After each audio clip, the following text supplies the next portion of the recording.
Good afternoon, everybody. Welcome to Effective Resume Thursday. It's July 15th, 2021. Please note this event is being recorded and is currently live on Facebook. The recording will be on the Career DFW Facebook page and the Career USA YouTube channel for others to view in the future. By participating in this event, and if you have your microphone or camera on, you give consent for your picture and name to appear. Just note that comments in the Zoom chat window will not appear on the call in the recording. If you have questions throughout the presentation, please just put them in the chat window. Open up the chat box, put the questions there. For those watching on Facebook right now, you can put your questions into the comment field. I am monitoring that feed. We are going to review one or two resumes today live online, and you can submit your resume using the chat window. Just send it to me and I'll hold on to it until the end when we're ready to share it. But please, if you want to, please delete your header information before you submit your resume, because remember, your information will be on Facebook and YouTube as long as electrons keep flying around this universe. So just be aware that that'll be out there if you don't delete your personal information. We'd love to get a resume or two. That way, it's always a great way to look at things, and it really helps. It's a very effective part of what we do every week. All right, well, good afternoon, everybody. My name is Jeff Morris. Back in 2008, I started a website called careerdfw.org to help those in the Dallas-Fort Worth area with their job search. In 2012, I started a second website called careerusa.org to help people outside the Dallas-Fort Worth area. I have written a book called What I've Learned About Your Job Search That You May Not Know. It's available on Amazon. Since 2007, I've been facilitating and leading the North Dallas Plano Career Focus Group. The group's been around since the late 1990s. I took it over in 2007, and I'll tell you about our upcoming program at the end of this session. And since 2017, I've been a member of the Practice Interview Team. The Practice Interview Team, also known as the PIC Group, is a great way to practice your interviewing skills. One of the things that we find all the time is that people, you ask, how many hours have you spent working on your resume? Oh, I spend hours and hours on my resume. How much time do you practice interviewing? I really haven't practiced interviewing, and it will make a big difference. So their motto is practice early, practice often. Don't wait until you have an interview. And if I'll put some information in the chat window about the PIC crew here in just a second. So our speaker today is Aaron. He's the operation director at NextStep Recruiting. He's going to share his top tips for your resume. So Aaron, thank you for being with us, and I'll turn it over to you. Jeff, thank you for having me. I really appreciate the opportunity to sub here when I can, and I love the opportunity to share what I've learned over the years in staffing and of course in hiring for other companies. I've had the opportunity to do that for about 20 years now, so pretty excited about giving these tips, and hopefully if it helps one person, I've done my job today. So as you guys know, I'm subbing for Carol Burkell, a certified professional career coach, and she does Effective Resume Thursdays, and I will do my very best to deliver what we've learned over the past several years. She's got a few years on me in terms of experience and hiring manager. I've got about 20 years of experience, so we'll do our best to share what we know. And in using Zoom, we will definitely use Zoom throughout our conversation here. I pretty much like to do more of a interactive, ask you questions, you guys chat, let me know if you have questions, that kind of stuff. I know Jeff is going to be monitoring the question box to make sure we don't just skip over questions, and sometimes it'll be, hey, we're going to get to that, don't worry. But I definitely want to make sure everybody knows where the chat area is. So you hover down towards the bottom and then you find the chat, and if you could just say hello or raise your hand if that's still over there. I guess that's not there anymore, is it? Just pop in and say hi. We are going to start off with a question. What is the best resume advice you've ever received? What's the best resume advice you've ever received? You'll pop that in the chat box for me so I can get an idea of what we're working with here. Best resume advice you've ever received.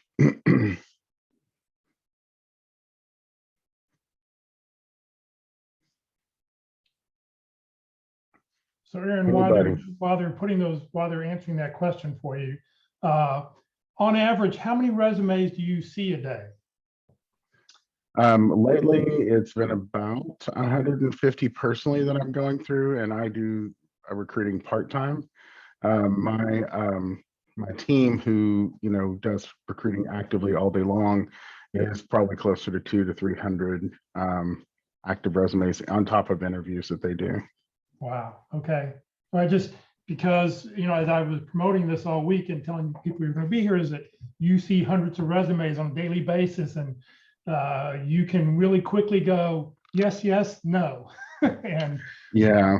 I tell you that really we can kind of size it up in about 7 to 10 seconds. I think the average of the industry is 7.3 is how much time we have to spend. And partially that's because there's only so many hours in the day and we have so many applicants that come through. But the biggest things that we want to make sure we highlight is how are you going to get noticed by the people who are looking at those resumes for only 7 seconds? And what are the things that are going to put you in front of their eyes to even get there? Because many people don't even get that far just because they don't know what we know, right? right. So it looks like we've got some people that put some great stuff in here. Tailor the resume for the job description, right? Keep the top third very concise and focused. I would challenge, keep all of it concise and focused. Keep it brief, yes, summary short. For an older candidate, only go back 15 or 20 years. Also depends, keep it short, concise, very good. All right, so you guys have a great base knowledge, which is excellent. And let's keep going here. Thank you for participating there. I appreciate it. So like as mentioned before, my name is Alaniz. I am SHRM certified. I am HRCI certified. And one more that I haven't added to this slide is I'm payroll certified as well. I just recently achieved that designation in March. So I have 20 plus years of leadership experience that I have been in a management role where I was in the capacity of hiring folks. So not just internal, here for the last 13 years, I've been working in staffing. And so I've specifically been doing hundreds of resumes a day. When I was a full-time recruiter, I would probably say my average is 400 to 500 resumes a day, because I also not just looked at applicants, but I went out and searched for resumes and found hundreds of them to go through so that I would try to, find the diamonds in the rough and things like that. So one of the keys to what we do is you have to find the hidden people that don't know, right, how to do their resumes, because that's usually where you're going to find the people nobody's talking to, right? Experience with multiple industries. I've worked in restaurants and hotels. I've worked in, own my own businesses and helped other people in consulting gigs and things like that. So I've had the opportunity to see a few different sides and a few different sizes of companies. So there's definitely something that goes for all people here. And then, of course, I get the opportunity to work with youth, college, and career age and doing what I do, but also at church, being able to help out with the kids there. So the hot jobs that I'm working on right now, and then I'll also include something at the end. So accounting supervisor in downtown Dallas, it does require CPA and does require an accounting degree. If you are in financial services or you have or know someone who is, it's looking for work, would love, or to make a change, would love to have that conversation with them. I need a director of payroll in Irving. There are about 10,000 employees there in the entertainment business. Restaurant business. Staff accountant. That staff accountant is going to be in a software company. They're looking for someone that doesn't, has an accounting degree, but CPA is a plus, but not required, and of course comes from IT or technical. And then billing supervisor in North Fort Worth. They're looking for 5+ years of billing experience, including some supervision, but the supervision is going to be working with an offshore team, not necessarily somebody right here. So they need supervision of doing offshore teams. And then recruiters, I have every shape, size recruiter that I need right now for multiple industries across multiple different verticals. Also internally, we're hiring as well. So would love to get those recruiter resumes as well. And then we are working with a client that's doing an implementation, and they're going to need some backfill of accounting and just really all types of accounting and finance folks. They're in the banking industry. So if someone has banking and accounting, I'd want to know about them, especially if they're looking for work. So we'll definitely want to talk to people in those areas, and I'll share my contact information here in just a little bit. That way people can get in touch with me directly. All right, so we'll just go through our agenda here. Thank you for allowing me to talk about my jobs here and just about the different things that are out there. So in my experience, Dallas-Fort Worth is the best market that there is right now. We are hiring everywhere in all verticals. So There is hope out there, and I know people are getting jobs every day. So if you're looking and it's been a while, hang in there because there's something coming. Something's coming. All right. So go over our agenda real quick. In the first part, we're going to talk about applicant tracking systems. I think somebody mentioned, are we going to talk about tips of getting around those? Yes. The answer is yes. Top resume tips from me. What's the difference between a bio and a master resume? And then key components of a solid resume. And then, of course, we're going to review a couple of resumes together and see how we might be able to, help someone improve and get a job. All right. So ATSs, applicant tracking systems, also known as, the bane of most people's existence. What do we know about those? We know that they're right where their computers, right? Their computer programs. We know that they take information and they spit it out somewhere, right? So what's important to know is that applicant tracking systems are designed for one thing, and that's to reduce the amount of people that make it to the top slots, right? They're looking for weaning people out so that only the people that are qualified are presented to the eyes of the recruiter that's looking at them, right?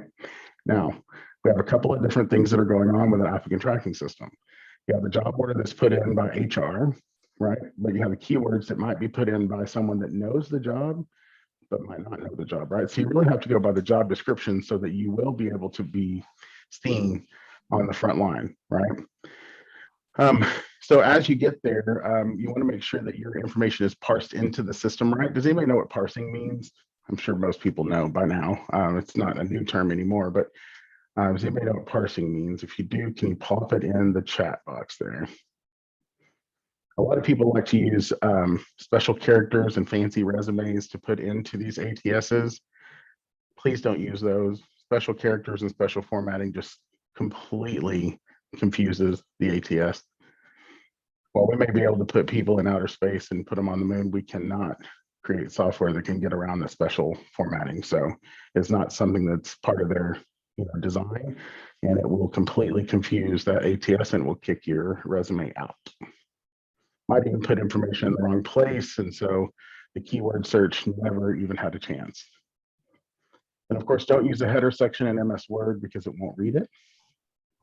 You want to make sure that there's keywords that align to the job description. We will go over an exercise and talk about a tool that you can use in order to get that here in just a second. And using jobscan.co, if you've never used that before, I would encourage you to try. If you take your resume and your job description, you load them in there. There's a free version and then there's a paid version that you can use if you go over the free limit, and it'll give you the percentage to your match of your resume to that job description. And you want to get it as close as you can, but I would say 90 to 95% is pretty strong compared to some of the other ones we've seen. And if you put it in there and you look at it and it's 30%, you've got a lot of work to do.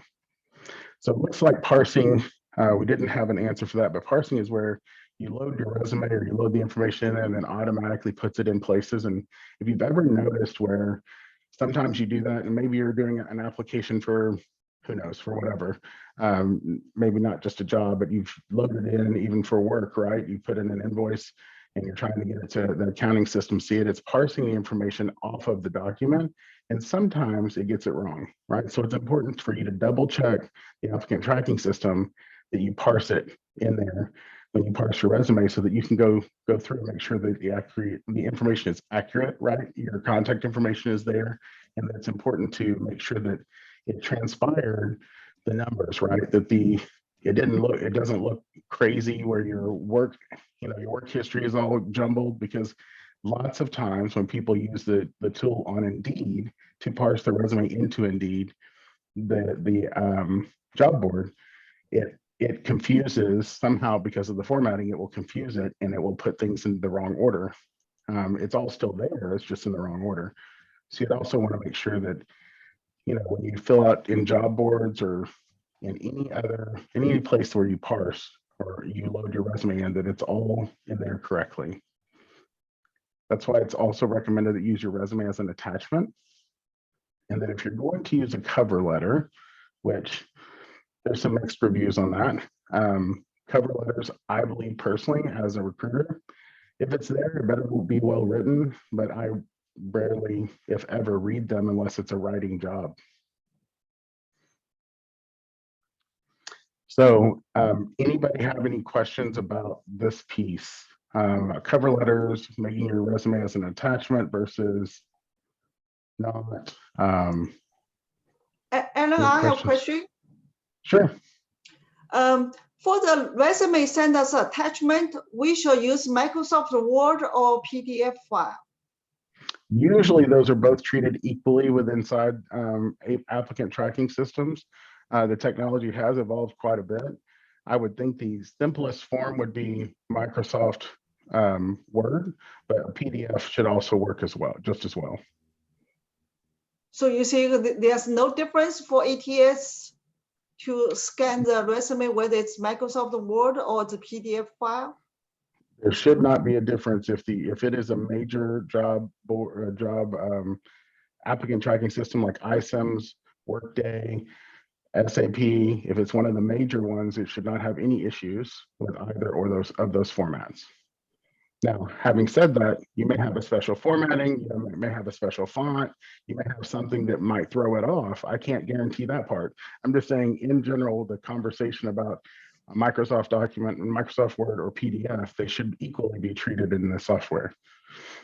And yeah, you have to remember there's well over 100 different ATS systems out there, and some of them that Aaron mentioned are really good, and then there's a lot of them out there that are really bad. So you know, you just have to, you just take a shot and see what happens. Can I ask one more question? Sure. For those working experience, or we list those as a bullet point. Does this treat as a special character, or it's okay? A simple bullet point that's plain, a plain bullet point is treated fine. If you start getting fancy with the different types of bullet points, that's when you start getting into special characters and some issues. Just plain bullet points that come just standard, you're not going to have issues with that. So just like the bullet point we see here on this slide is okay, but don't use anything Correct. else. Like arrow, some people use arrows or stars or dollar signs or whatever. Yeah, don't do that. Thanks. It looks good, but it certainly doesn't translate well in the ATS. You know what I'm saying? And so just keep this big picture in mind for me when you're working with ATSs and you're having to apply online. Upload a resume that has no special formatting. The whole idea is for your information to get in front of the right eyes. It does look really nice sometimes when people do a lot of these special formats, especially these graphic artists and individuals like that, but it never gets past the ATS. So you have to have a plain document, and then you can have a fancy one you can carry with you for your interview. But let's get the interview first, right? So review the information that's been uploaded, which we talked about, and then we're going to want you to contact a person, right? So if you're working with an agency like mine, you don't do this step, right? You work with the agency to do that. But if you're working with you're applying on your own, you want to make sure you contact somebody at the company and you let them know, I just applied to job requisition 4567. I have 10 years of experience. I meet all of the requirements for this job. I would love to interview for this. And you can contact people in multiple different ways. Find them on LinkedIn. You can reach out to the company itself and ask for the recruiter over that job or the manager over that job. And then, of course, you can always, call the recruiting leader or the talent acquisition leader. And those individuals should be able to take your call. And if not, at least leave the message so that they know who you are. There's been several times that I've heard stories of people doing this on their own when they're working on their own to get a job, and they've had some success in getting interviews. So it's definitely something that helps you stand out. So I want to talk about do we have any other questions? I'm gonna back up 1 second. Do we have any other questions about ATSs and some things that we can do to help our resumes get seen?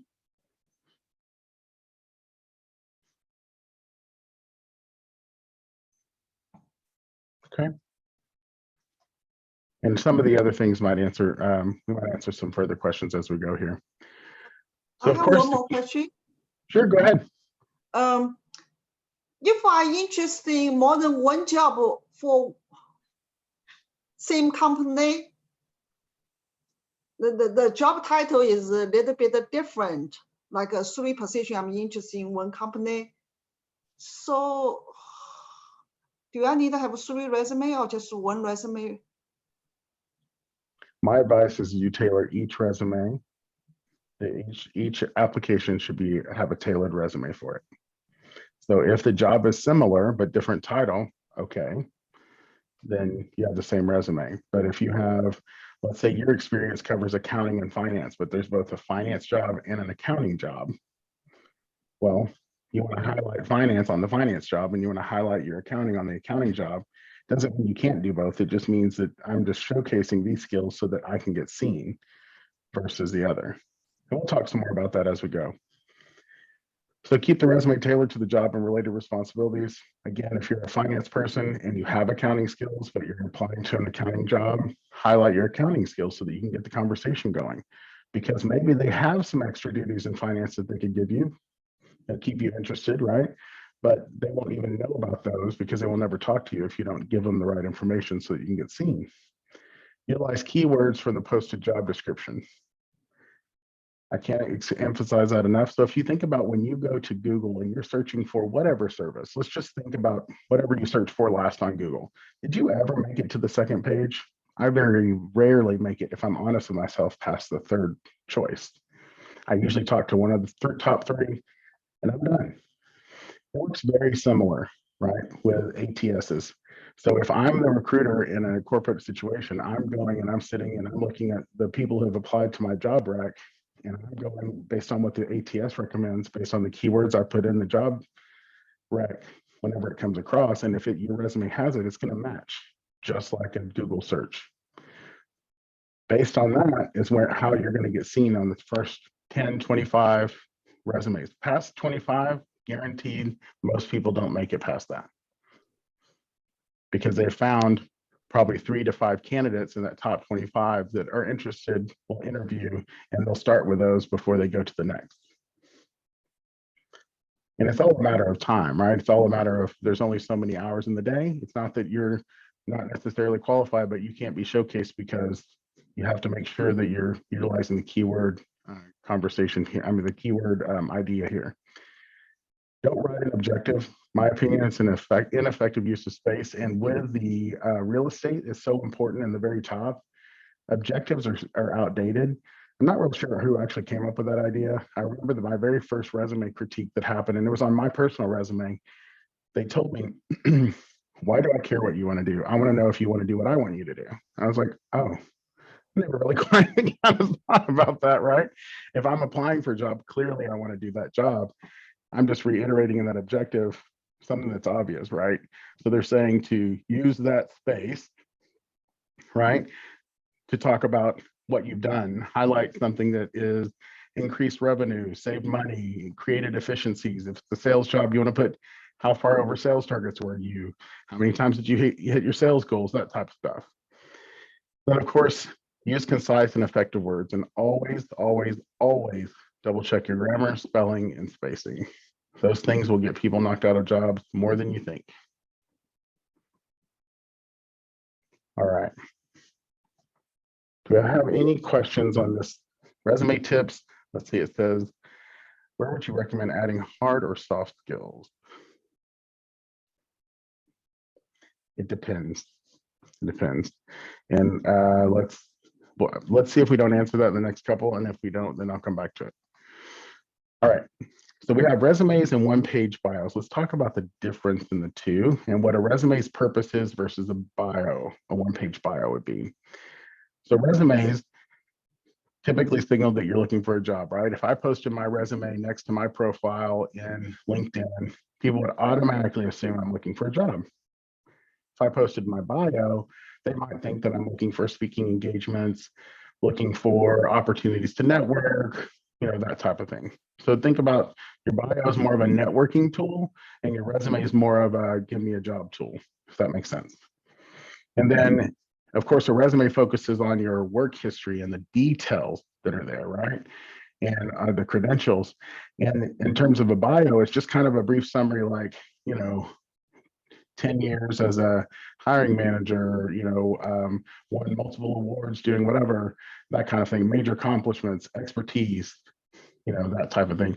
And then of course, a resume is your primary job search tool, and the bio can get introductions into a job search, right? It's possible that you might be able to leverage that into an interview, but typically it's done for more informational type things. You'll find that a lot of times when an executive sits down with a college intern or whatever, they may have an executive bio to give them so they know the summary of what they have done, and so that they can direct some of their questions as they're going through their internship. Any questions on resume and bio? And I see that Jeff has loaded the executive bio and a finance bio, the next two I believe that are on here. So we have Carol's here, who is a career coach, as you know, by her profession today. And she has done a lot in HR, learning and development, public speaking, community leadership. She's been, just a pillar in the community, really. And you look here, she's got a professional biography where she's set up her job tenure here. She's highlighted her education. She's summarized her background. Oops, sorry. And then she's got her contact information. And then here's some achievements, right? What she did, what she's doing in her current position, what her most recent position was. Thankfully, I've had the pleasure of working with Carol in multiple different facets. She was a client of ours first, as a client, a buying client. She was competition. She's worked for my competition. She's worked with us as a colleague, and now we get to have this cool relationship as a mentor relationship. So these are the types of things that this would be used for, and introducing people that you would be potentially interacting with long term. And then here's a finance professional, right? Here's some competencies that they have here. Here's some professional achievements, areas of expertise, professional biography. Down here, some of the different companies they worked in, what their functions, and what the company, and this right here goes a little bit further, I think, in giving them, hey, I am looking for a VP of financial planning or VP of finance, a CFO of a small company. And here's some target companies I'm looking at. So you can see how this might also help someone. And this is kind of this one, in my opinion, is kind of crosses over into an advertisement. Yeah, I don't know how you feel about that, Jeff, but that's kind of what this one crosses over into for me. Yeah, I mean, it's sort of both. I mean, there's really no right or wrong way to do a bio. It can be vertical, they can be landscape, they can be, but you just want to tell somebody, especially when you're networking, who you are, and and possibly to do this. The key thing here about the target companies is make sure that if you send it to somebody, make sure their company's at the top of the list. That's right. That's right. That's right. You don't want to offend somebody. That's for sure. Good point. I like that. All right. So any questions about a bio? Are there any questions about a bio? I think that pretty much sums it up there. Somebody said, I'm unable to download the files. Can you please post them again? I'll give you an email address here at the end where you can just send me an email, and I will reply with an email. I'll reply via email with all the documents that we share today. So, I mean, you should be able to click on it and go. So if there's any issues, it's saying the network disconnect for documents. Okay, well, yeah, I'll give you my email address here at the very end, and you can just send me an email and I'll get them to you. Awesome. Awesome. All right. And so master resume, let's talk about that for just a second. So master resume can be up to 10 pages long. And honestly, I would even challenge that. It's as long as it needs to be, right? A master resume is just for you anyway. Master resume concept is include all of your jobs since you started working out of high school, includes name, contact information, supervisors, all of the stuff. That way, if you ever needed information, it's in one place. Also include all the areas of expertise, certifications, and software skills. And how this comes to fruition as you go through and you are applying for jobs, you literally are just saving a different version. So you're going to save version A, save version B, save version C, and you're taking things off. You're not having to add. You might have to reformat here and there. You might have to change words from, manage to lead, you know, that type of thing, but you're not recreating the wheel every single time. This gives you the opportunity to truly build a master resume that you can use not just for this job search, but the future as well. So make sure that this is a concept that I've always taught, mainly because it was taught to me by an old-fashioned recruiter way back in 2007. And this is, you know, right as we were starting to use computers a lot more for interacting and the emails and all that stuff, and faxes were going away, all that fun stuff. And he was just explaining how he's always wanted to help his candidates by making sure that they stayed, you know, they stayed current on what they were doing, but also they kept a record of what they did. Because a lot of times they would accomplish so much, they would forget what they did right. And sometimes when they're looking for a job, it can be disheartening. And sometimes they kind of forget all the positive things that they can impact. And if they had it all written down as they went and kept their resume updated in the master resume file, they would always have the positive stuff there at fingertips notice, so that whenever they're looking at a job description for a potential job, they're able to easily articulate, yeah, I did this project, and here's what the results, and that type of thing. And also examples for interview questions when people come at them with, give me an example when. So I think it's a great idea. If you haven't done a master resume, you might consider it. If you're 15, 20 years out and it would be a big chore to do that, I completely get it. Maybe start from what you remember and then go from there. Any questions about master resume concept? I know if you've ever heard Carol tell the story about her applying for, I think it was actually here, she was applying here, that she just left all of her years of experience on there. And she had already retired from EDS back then. And so she had maybe 30 something years of experience on there. She had it all the way from college to then. And so she never even thought about just taking 10 years and only putting 10 to 15 because she knew who she was applying to. She had made a name for herself and she had networked enough that she didn't have to do that. So people knew how old she was. That makes sense, how experienced she was. All right, so characteristics of good resumes. Of course, our goal is to get it seen by the people that are making decisions, which means we have to make it easy for applicant tracking systems and the screeners to see whether or not you're a good match for the job. Of course, formatting is a huge concern. Overall length of the resume. Honestly, if it's 2 pages, unless it's a technical job, it's really difficult for me, right? Number of years. I typically say 10 to 15 of what's relevant. You can use the other part as other, other roles and just summarize them. Here's that where that goes in ABC. Some people do show all of your experience. Some people say show only most recent experience, and some people say show details about the most recent 10 to 15. And then have a section called prior relevant. What have you guys done in the past? If you'll list A, B, or C in the chat box.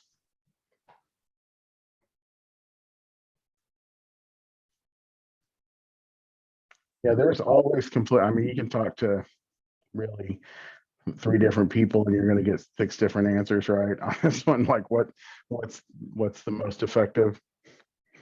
It really just depends on who you're applying to, right?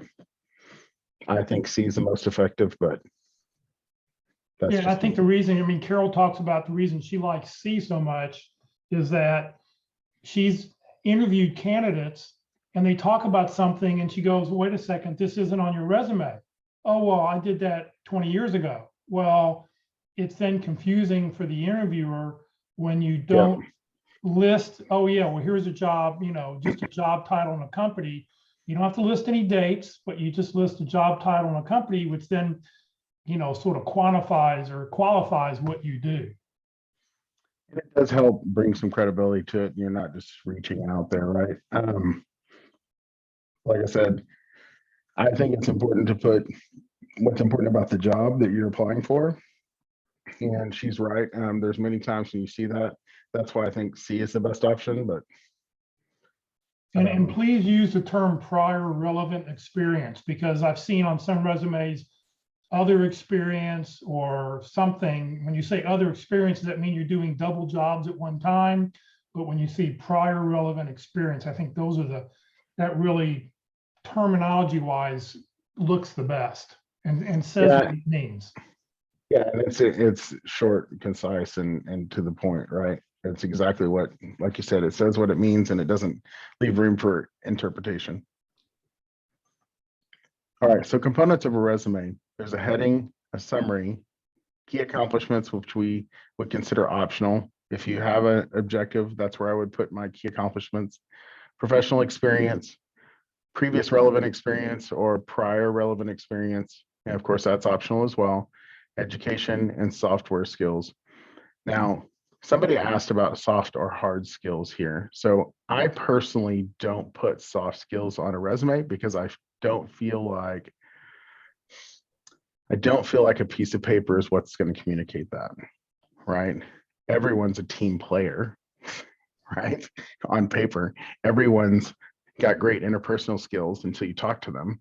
Everyone, you know what I'm saying? All of those things it's always gone all over me. And so, yes, the interview is for the soft skills and to see if you have the soft skills. It's also for the technical piece, right? It's both. But really, I think the resume is for you to capture the attention and the hard skills, the technical piece. Is this person worth talking to based on what I need? Is what the resume is for. And I think that's not a place to say that someone's got great interpersonal skills. You know, maybe you want to say team builder, but I would argue that that's a technical skill, not necessarily a soft skill, although you could argue it both ways. That makes sense. All right. So the heading should be just super simple. Your name, your phone number, your city, state, and zip code. Some people are advising now, keep your city, state, and zip code off of it. I could go either way on that. Your email address and your LinkedIn link. I also, unless I'm walking in with a resume, don't put the LinkedIn link on it, mainly because if I'm putting in an applicant tracking system, it could confuse the applicant tracking system. So of course, no physical address needed. And hopefully you guys know that some of that's because of distance, location bias and things like that, that people may say that people that live in that area wouldn't be a good fit because, I mean, it starts getting into some EEOC stuff, and that's the reason why they're advising not to put some of that stuff on there. Also, your identity theft, you don't want that, right? And then summary profile, we want a summary, not an objective. Remember, you want to just say, like here, she's done a good job of putting innovative business analyst with a proven track record of documenting business requirements. And if I don't keep hitting that button, so diverse industry experience, including IT, manufacturing, telecom, and you see how it just like to the point. What am I? What do I do? Where have I been? And what are the next things, right? And then here's the area of expertise. Agile methodologies, relationship management, creating process flow charts. Now, people can argue the less is more. I think no more than 12 is better. Some people say no more than 9. I think it just depends on what it looks like. If it's clouded and it's crowded and it looks terrible, then I would say reduce it. And reduce it to the top 9 that are on the job description. And you don't need to have bullet points in front of these, and you don't want to set it up as a table. You just want to tab over and do your tabs, because if you do any kind of table, there's a good chance the ATS system will not kick it out. That's right. Yes, that's a very good point. And the table makes people like me who are in agencies crazy because we have to reformat your resume anyway, and it messes us all up. So please don't do that. Optional section at the top of the resume is the key accomplishments piece. Remember, really good for goal-oriented type roles, business development, sales. If you're, put your closing ratios there. If you're a recruiter, how many, fills did you get? If you were, something that gets measured, if you have high KPIs or KPIs that could be highlighted here, that's where you want to put those there. Again, optional, not something that has to be there, but is most effective in sales, business development roles, and other goal-oriented roles. Professional experience, of course, it's best as company A, city, state, date. Fortune 500, a lot of people put one line underneath it as to what the type of company it is. I could take that or leave it. Some companies are small. You may not have heard of them. So it's good to put this, but if you're gonna do it for one, do it for all. If you're gonna do it for none, don't do one and then not the other, so it doesn't look right. I mean, if you're gonna do it right. And then business analyst title here, and then just 3 to 5 bullet points, no more than 7. I think 7's overkill, and it just needs to be the top 3 to 5 that go to your job description that you're going for, right? That speak to the relevancy of the job. Now, you may have a job that's 2 or 3 places down that doesn't have any relevance to the job that you're going for. So minimize that space that you're using and maybe take 7 points on the first job and 5 points on the second job. Like, be smart about that. Jeff. So I see that you have bullet points here. Is that acceptable to the ATS? Yeah, simple bullet points are acceptable to the ATS. The fancy ones we're talking about, like the arrows, the dollar signs, I can't remember what the and the little icons that people put in there that just are not standard. Does that make sense? Sorry, yes. You're all good. You're all good. Okay, so we're going to move on if there's no questions. I'm going to make it chronological, of course. I have seen many resumes that are skill-based, and all of the years that I've done recruiting, which is 13 now, this is just straight staffing recruiting. Every single resume that's been one of those functional, I think is what they call it, instead of chronological, has been kicked back by a client and saying, I need to know when they did what and how. So please don't do that. And if we talk about parallel verbs, take a look at this. So you see how this is a current job: analyze, ensure, right? Serve. If it's a project that happened in the past, of course, you can say achieved 50% improvement. That makes sense, right?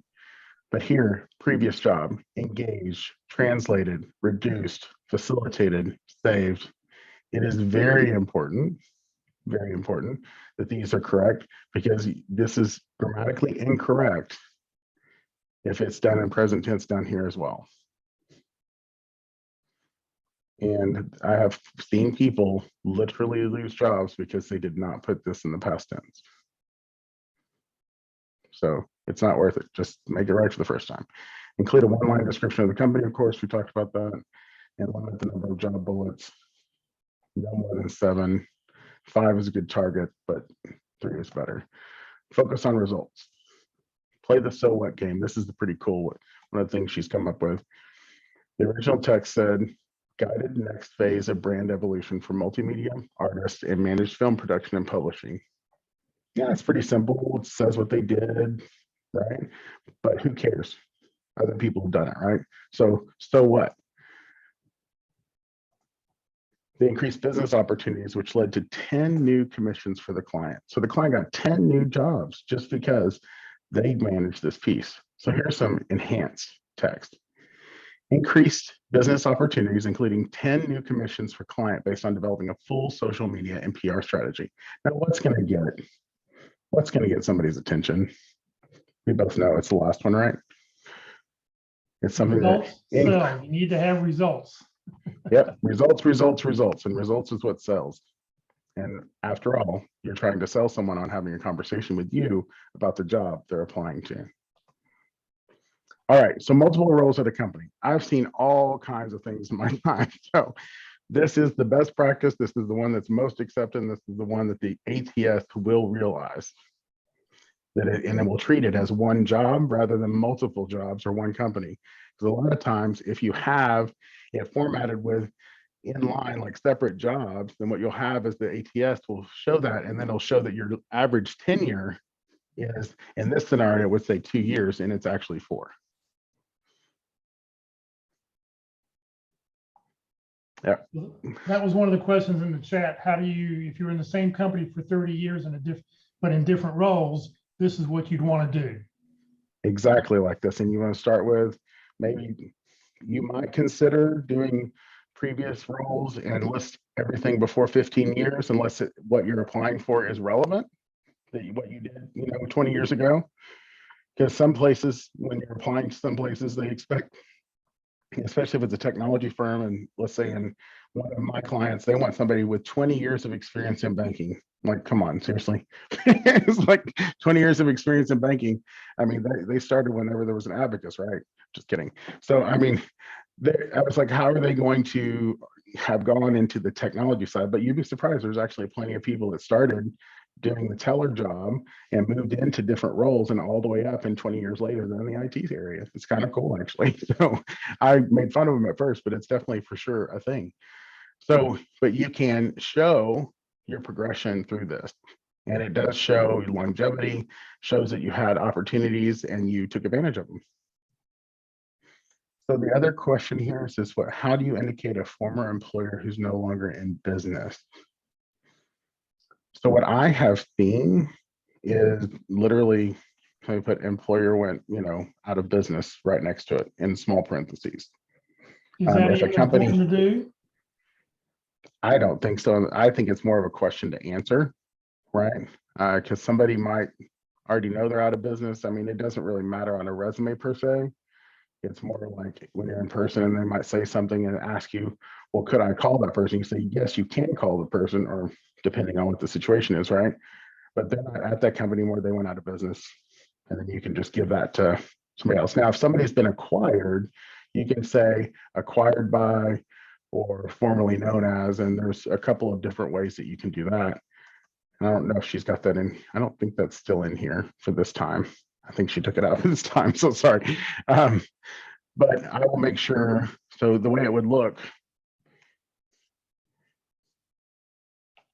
like you could just put formerly, like for example, EDS was bought by HP, right? So it would say HP formerly EDS, or formerly known as. So HP would be in front of it. Leora, I recruit for a lot of different areas. If you want to know more about different places we recruit, I'd be happy to email you and talk about that. So let's see, education and software skills at the bottom. My preference is your highest degree, unless you have 2 different degrees like accounting and finance. You have a bachelor's in accounting and a master's in finance or something like that, where it leads to a different track that you're on. Past that, I mean, master's in finance is just fine. If you have a degree in finance as a bachelor's, unless the school is maybe all Ivy League schools or something like that. Past that, it's not really as important as your master's, right? Just my perception only. That seems to be a best practice, but I'll lean on other people's wisdom here, so that may feel differently. And then software skills, you want to make sure that you spell out everything the way it needs to be spelled out. Don't abbreviate here. I see a lot of times people abbreviate software, like SharePoint as SP or PowerPoint as PP, or they might put my MS, and then they put, MS Office or just MF Office Suite, but they don't actually pull out the words. And what will happen, because you do it that way, you'll miss the key word search, right? It won't count. So if word is in the job description and word is a key word, it will never count. You would never get credit for it, even though it says MS Office, and you and I know that that's in there. The machine doesn't know that. So make sure you spell everything out the way it's supposed to. And SAP, some people know that it stands for something else, the names of the people that created the software. Everyone knows it as SAP, so it's fine to be an abbreviation in that way. All right. Any questions about education or software skills? And hopefully you understand what I meant about the soft skills piece. And then, of course, if you don't have a degree, you don't want to say, I encourage people to put pursuing bachelor's if they're actually in school pursuing their bachelor's degree. If they're not, then you just put some college credit earned or major area of concentration. You put the school you earned it and went through there. So in this scenario, if they went to school, say Texas A&M, College Station, Texas, finance, 30 hours.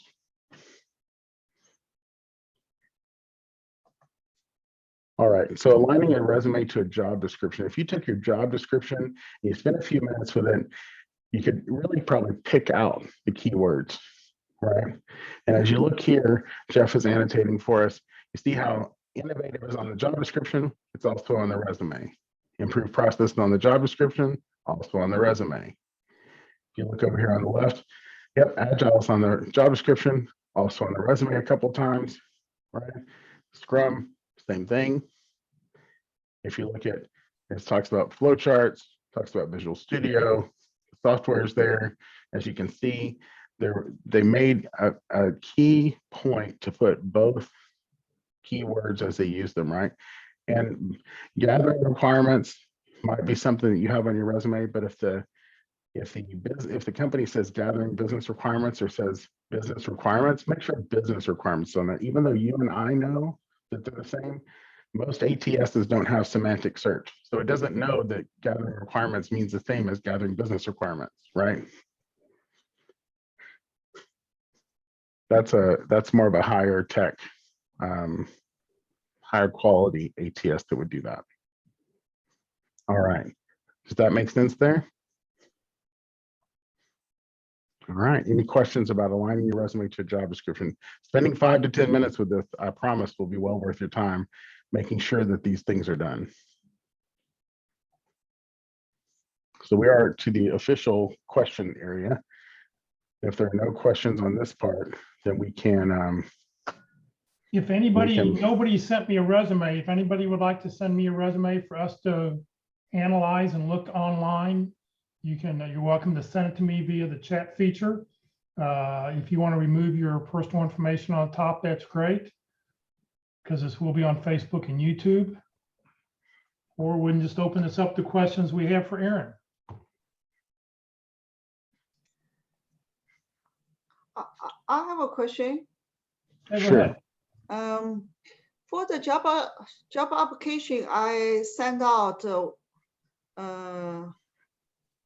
whether it's through online or through the recruiter or through employee referral. I did not hear from them in terms whether I'm invited for interview stage. So how could I know it's something with resume or something with the number of job application or something else did not prevent me move to interview stage? Was my question clear? Are you asking?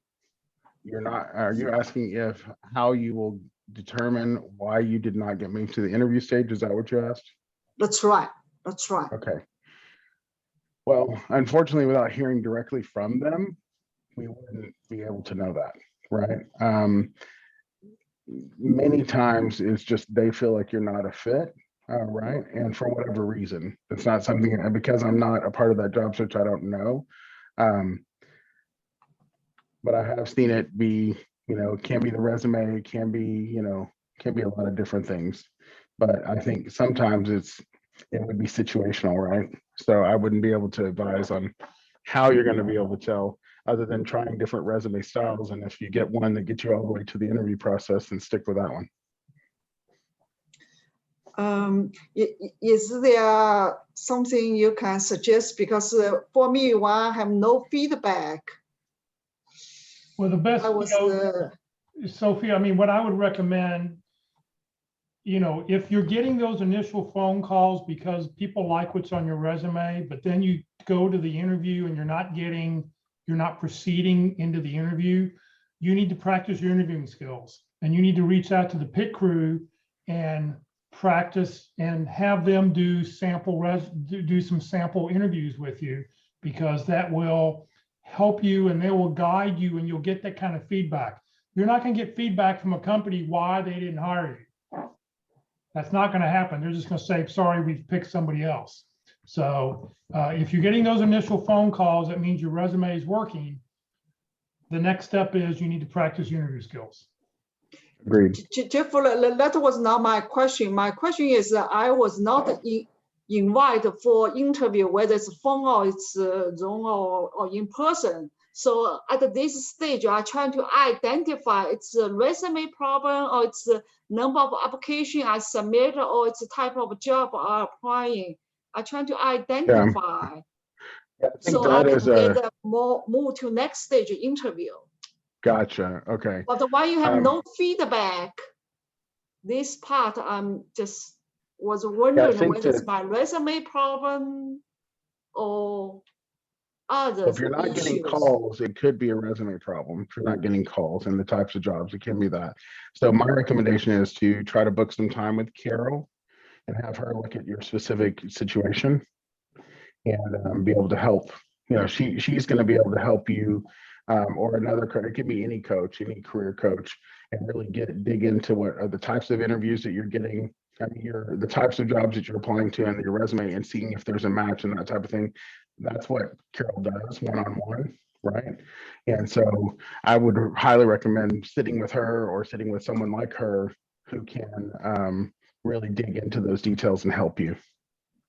How can I get her contact information? So Well, it you can would be search very her helpful on, for you me. can search Carol Brickell on LinkedIn, and you can, connect with her and tell her that you're looking to get some career coaching, and she'll respond back to you there. That's her primary way of talking to people. Right. I know she's not taking on any new customers right now just because of some issues, some personal things that are going on, but she'll refer you to somebody who can help. But the key is if you're only applying online to ATS systems, you have a less than a 2% chance of somebody calling you because there are so many people applying for jobs. I don't know, Aaron, so you all post a job. How many applications do you all normally get for a job? Gosh, I mean, hundreds really I mean, it might be one opening. We might get 200 or 300 jobs. And sometimes I just I turn it off. We just can't keep up. Right. So, and applications. then, you're saying that during a day, you may look at 100 or 150 resumes, or your recruiters may look at 200 resumes. The chance of you being pulled out of a pile because you submitted an online application is so very, very small. You've got to take it to the next step. You have to network your way in. You have to call them up and say, I have all the qualifications. I can fill this role for you. Please look at my resume. That will then increase the opportunity of you being seen. So I think that's just applying online is going to take you a long time to find a job. I would tell you that, I mean, I would find a recruiter in your specialty as well to identify, to help you, to represent you. What we do to our clients is we go directly to them and we advocate for our candidates. And so that kind of cuts some of you having to be a perfect everything, right? And you being able to go right straight to the core of what the job needs. And so if you have a recruiter that's worth their weight in gold, they should be able to get you in front of some clients that can do it, or at least tell you, hey, this is why my clients aren't buying. And they give you some feedback on what you need to do to help you. So career coach and a recruiter, those are the two things I would advise you to seek out this next week, help you get some movement. Right. There's a question here. How would you address layoff due to the pandemic? Would it be better addressed in a cover letter instead of resume, or, how do you explain the gap? I mean, I just tell people put it directly on the resume if they feel like if they're trying to fill in a gap.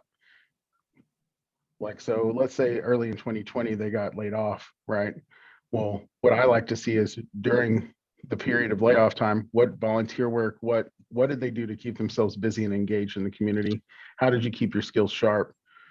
A lot of people are going to be concerned about interpersonal skills, coming back to the office, that type of stuff. So I would say showcase those things that kept you active and involved and engaged. If you didn't have anything, that's okay.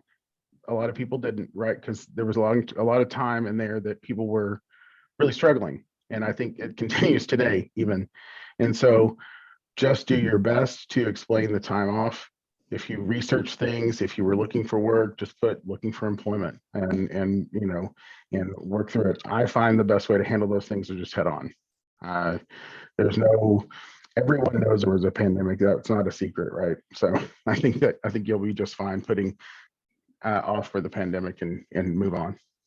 So if you So. could offer 2 tips to everybody about what they should do on the resume or what will make their resume stand out, what would you recommend? What are your top 2 tips? Yep. I would say the first one is keep it simple, right? Don't overcomplicate it. And then the other one is less words is more.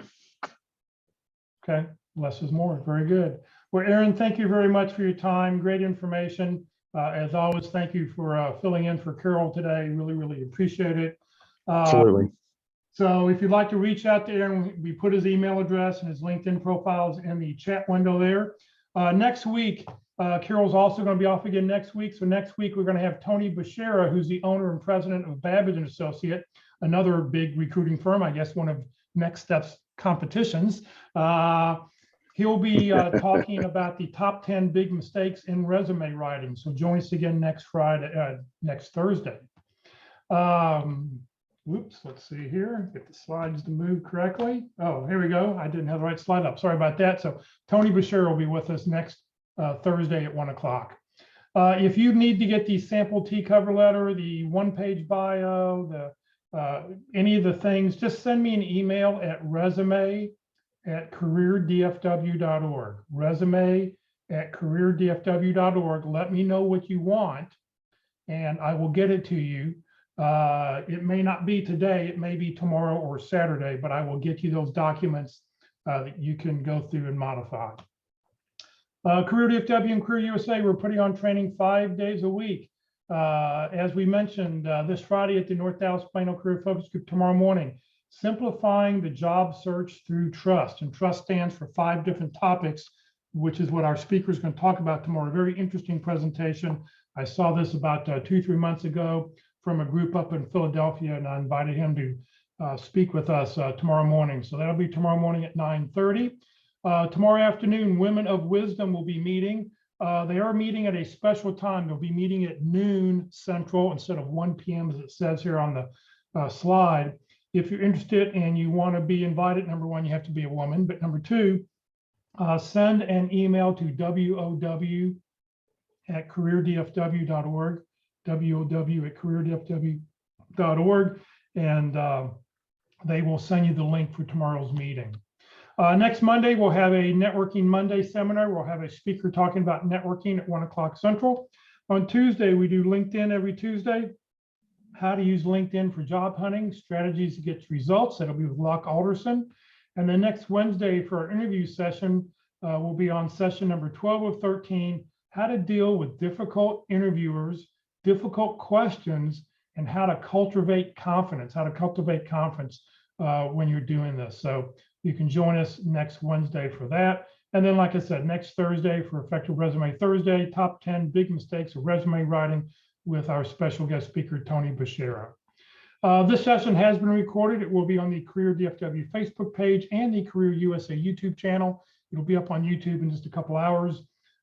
Please follow us on Facebook. Please subscribe to our YouTube channel. Our YouTube channel has over 200 different videos that we've done over the last year and a half of all these topics that we've talked about. So if you need help, you're welcome to go back and watch any of these as often as you'd like. On the YouTube channel, it looks something like this. You want to click on playlist. It's the easiest way to do it. And then up will come the creative playlist that I've put together: effective resumes, interviewing, LinkedIn, North Dallas Plano Career Focus Group speakers. And then don't click on the video, but down below where the red arrow is, click on View Full Playlist. And then you'll be able to pop up a list, and it'll have all the different titles and topics and what we've talked about with different people over the years. The most current one should be on the top. If not, click on the little sort button at the very top there, and you'll get the most current video at the very, very top. If you're not receiving emails about our workshops, you're welcome to join the Career USA mailing list. If you're not getting the email from some other source, just send an email to Career USA, the + subscribe at groups.io. You will not be spammed. I control the list. You will get 5 or 6 emails a week. The nice thing about it is you'll get the daily topic, the daily title, and the Zoom link for the day, so you don't have to go look for how to click into one of our sessions. So please remember, Career FW, we're a 501c3 nonprofit organization. We have no full or part-time employees. Aaron did this as a volunteer today as volunteer speaker. I'm a volunteer. I've never gotten paid to do any of this over the last 13 years. This is what I do to give back to the community. Career FW, we survive on donations. It pays for Zoom, the web names, the web hostings. So please consider making a donation when you land your next job. So thank you very much for joining us today. Aaron, once again, thank you very much for your time. Everybody else, Thanks, have a guys. good rest of the week. Appreciate it. Have a good one. Thank you.